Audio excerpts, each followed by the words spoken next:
আজকে আমরা দেখব মেডিকেল এবং ডেন্টাল এবং যে আর্ম ফোর্সের যে মেডিকেল কলেজগুলো নিয়ে আছে এবং আর্মি কেন্দ্রিক যে মেডিকেল কলেজগুলো নিয়ে আছে, এই মেডিকেল কলেজগুলো নিতে তো একজন ছাত্র কিভাবে মানে কি কত যোগ্যতা থাকলে সে পরীক্ষা দিতে পারবে। এখানে যোগ্যতা বলতে এসএসসিতে কত পয়েন্ট এবং এসএসসিতে কত পয়েন্ট থাকতে হবে এবং বায়োলজিতে এসএসসিতে কত পাওয়া প্রয়োজন হবে এবং এইচএসসিতে বায়োলজি কত পেলে সে একটি ভর্তি পরীক্ষা মানে মেডিকেল ভর্তি পরীক্ষায় সে অ্যাটেন্ড করতে পারবে এবং সে পরীক্ষা দিয়ে একটি আসন নিশ্চিত করতে পারবে। তো আজকে আমরা জানবো যে মেডিকেল, ডেন্টাল এবং আর্ম ফোর্সের এবং আর্মি কেন্দ্রিক যে মেডিকেল কলেজগুলো আছে এখানে মানে কত পয়েন্ট লাগবে এবং প্রত্যেকটা সাবজেক্টে কত নাম্বারের পরীক্ষা হবে এবং এর যোগ্যতা, আবেদনকারীর যোগ্যতা এবং সবকিছুই আজকে আমরা এই ক্লাসের মাধ্যমে জানবো।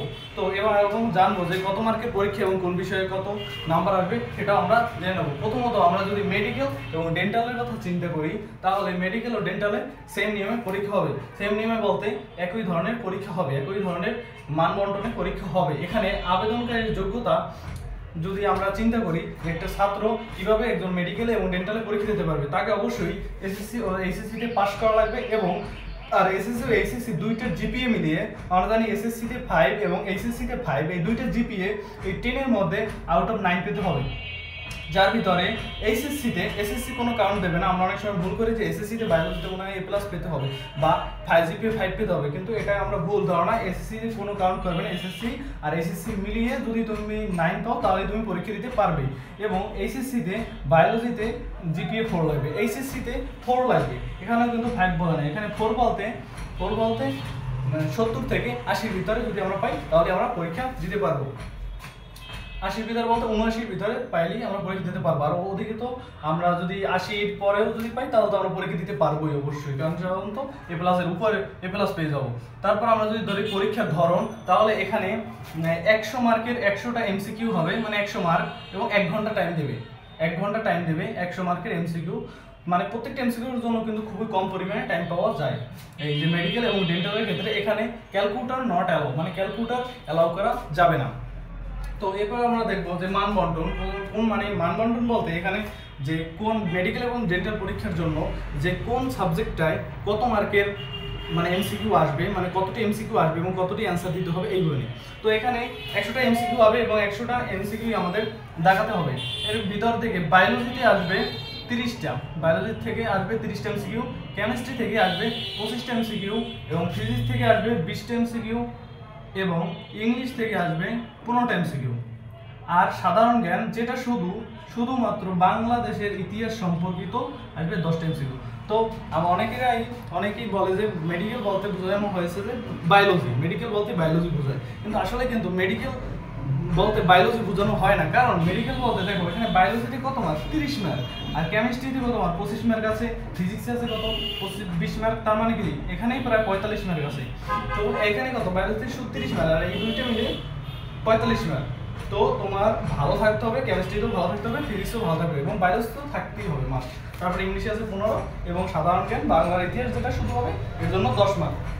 তো এরপর এই যে ফলাফল নির্ণয় করবে, এই ফলাফলটা কীরকম নির্ণয় করবে, এটা সাধারণত 2 থেকে 3 দিনের ভিতরে ফলাফলটা দিয়ে দেয়। এবং ফলাফলটা কীরকম নির্ণয় করবে সেটা হচ্ছে এসএসসির যে জিপিএ পাবে, এসএসসির জিপিএর সাথে 15 গুণ দেওয়া হবে। কারণ এসএসসির জিপিএ 15 গুণ বলতে এসএসসি তুমি 4 পাও তার সাথে 15 গুণ দেওয়া হবে, যদি তুমি 5 পাও তাহলে তার সাথে 15 গুণ দেওয়া হবে এবং এইচএসসির সাথে 25 গুণ দেওয়া হবে।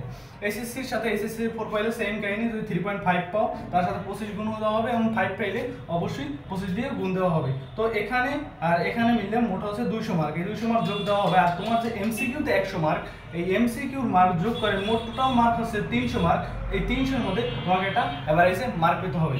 তো নর্মাল দেখা যায় যে ঢাকা মেডিকেল কলেজ এবং অন্যান্য মেডিকেল কলেজে 280-র উপরে থাকতে হয়, তাহলে তুমি ওই মেডিকেল কলেজে চান্স পাবে। এবং অন্যান্য যেমন বরিশাল মেডিকেল কলেজ, যেমন রাজশাহী মেডিকেল কলেজ, অন্যান্য মেডিকেল কলেজে খুবই মোটামুটি 69 থেকে 80-র মধ্যে পাইলেই একটা মেডিকেল কলেজে চান্স পাওয়া যায়। মানে 69 থেকে 80 বলতে এখানে 269 থেকে 280, মানে 69টা এমসিকিউ হওয়া লাগবে এবং এদিকে মার্ক থাকা লাগবে, ভালো মার্ক। আর নাইলে তোমার কি হবে, এদিকে যদি জিপিএ কমে যায় তাহলে তোমাদের এমসিকিউতে খুব ভালোভাবে প্রিপারেশন নিয়ে এমসিকিউতে মার্ক উঠাতে হবে।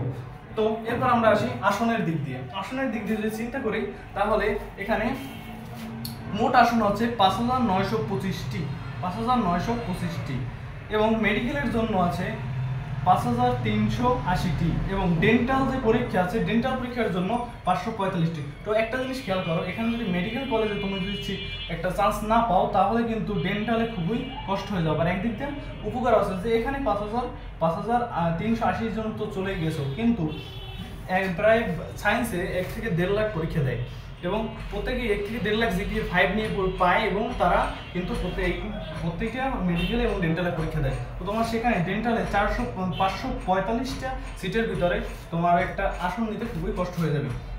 তাই তোমাদের কিন্তু মেডিকেলের উপর ভালো পড়ালেখা করে চেষ্টা করতে হবে যেন মেডিকেল বা ডেন্টালে একটা সিট পাওয়া যায়। তো এই ছিল ওভারঅল। তো এখানে দেখা যায় মেডিকেলে 25টা মানে একটা আসনের জন্য 25 জন লড়াই করে, একটা আসনের জন্য 25 জন লড়াই করে।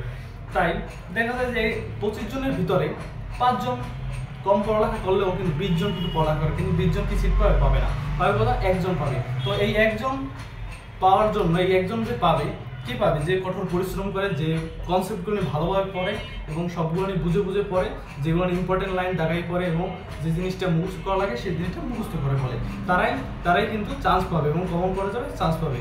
তাই এখন থেকে তোমরা পড়ালেখা শুরু করবে, এমনভাবে পড়ালেখা করবে এবং গুছানো পড়ালেখা, স্মার্ট ওয়েতে পড়ালেখা করো যাতে তোমরা একটা মেডিকেলে সিট কাউন্ট করতে পারো। এবার আমরা আসি আর্ম ফোর্স এবং আর্মি কেন্দ্রিক কলেজ যেগুলো নিয়েছে সেইগুলো নিতে।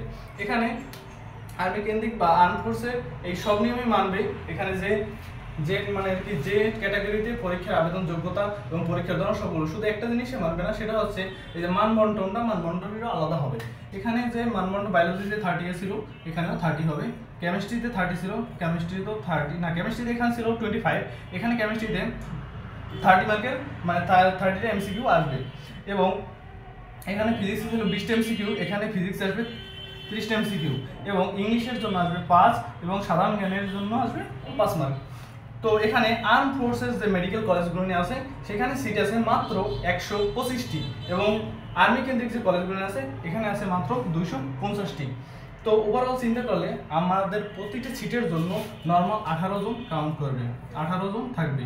তো এর ভিতরে যদি 3 থেকে 4 জন কম পড়ালেখা করে তাও কিন্তু 12 জন ভালো করে পড়ালেখা করবে। তার ভিতরে কিন্তু যে 12 জনই হবে এমন কিন্তু না, একজনই হবে। তার জন্য তোমাকে আজ থেকে ভালোভাবে পড়ালেখা করতে হবে। তো এই ছিল আজকে মেডিকেল, ডেন্টাল ও আর্ম ফোর্সেস ও মেডিকেল যে আর্মি কেন্দ্রিক মেডিকেল কলেজ এর যে ভর্তি যোগ্যতা সেই সম্পর্কিত।